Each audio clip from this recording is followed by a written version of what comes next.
I was 18 years old when I got married.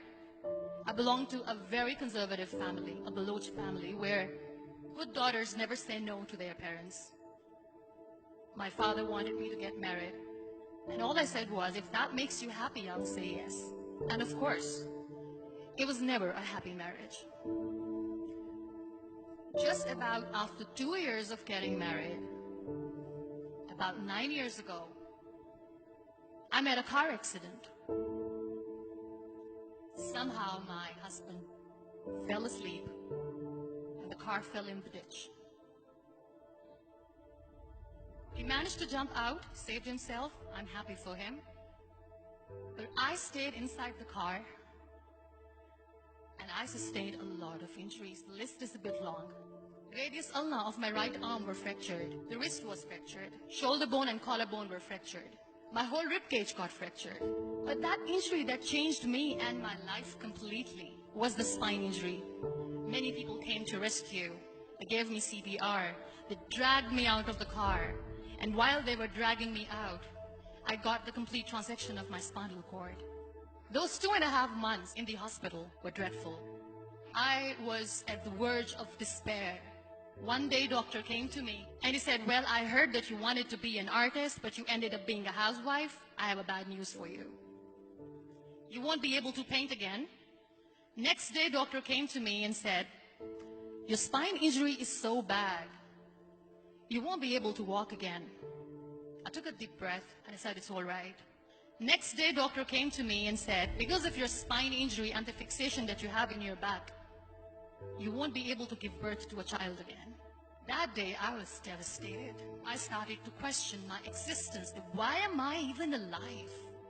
So what kept me going was, one day I asked my brothers, I know I have a deformed hand, but I'm tired of looking at these white walls in the hospital and wearing these white scrubs. Bring me some colors, bring me some small canvas. I want to paint. So the very first painting I made was on my deathbed, where I painted for the very first time. What an amazing therapy it was. Without uttering a single word, I could paint my heart out. I could share my story.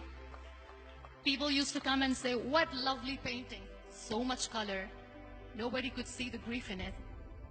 Only I could. And that day I decided that I'm going to live life for myself.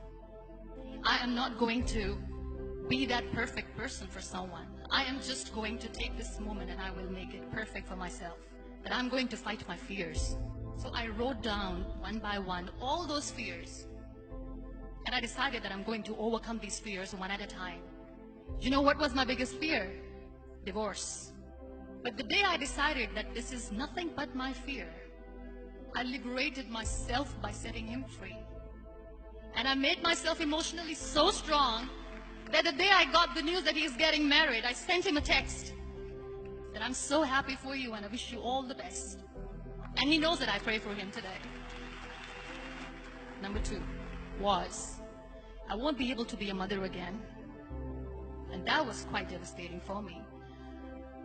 But then I realized there are so many children in the world, all they want is acceptance. So there is no point of crying, just go and adopt one. And that's what I did.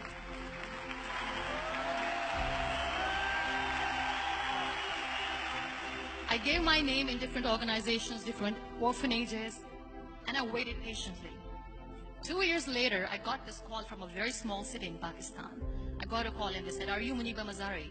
There is a baby boy and would you like to adopt? I could literally feel the labor pain. I said, yes, yes, I am going to adopt him. I am coming to take him home. And that day, I was 2 days old, and today he's 6. You know, when you end up being on the wheelchair, what's the most painful thing?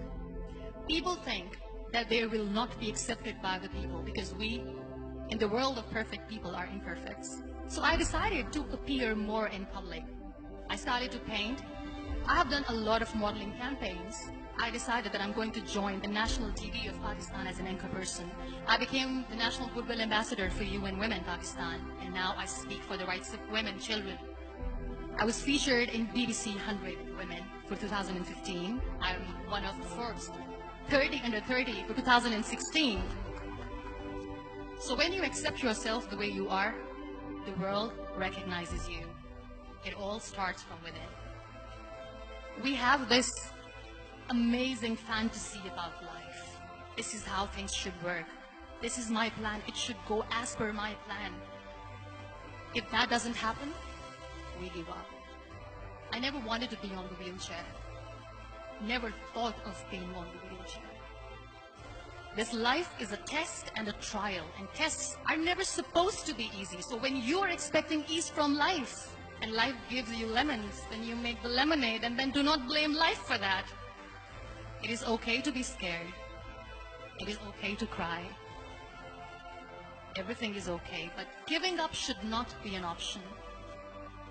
They always say that failure is not an option. Failure should be an option, because when you fail, you get up, and then you fail, and then you get up, and that keeps you going. Embrace each and every breath that you are taking. Celebrate your life. Live it. Don't die before your death. Real happiness lies in gratitude. So be grateful, be alive, and live every moment.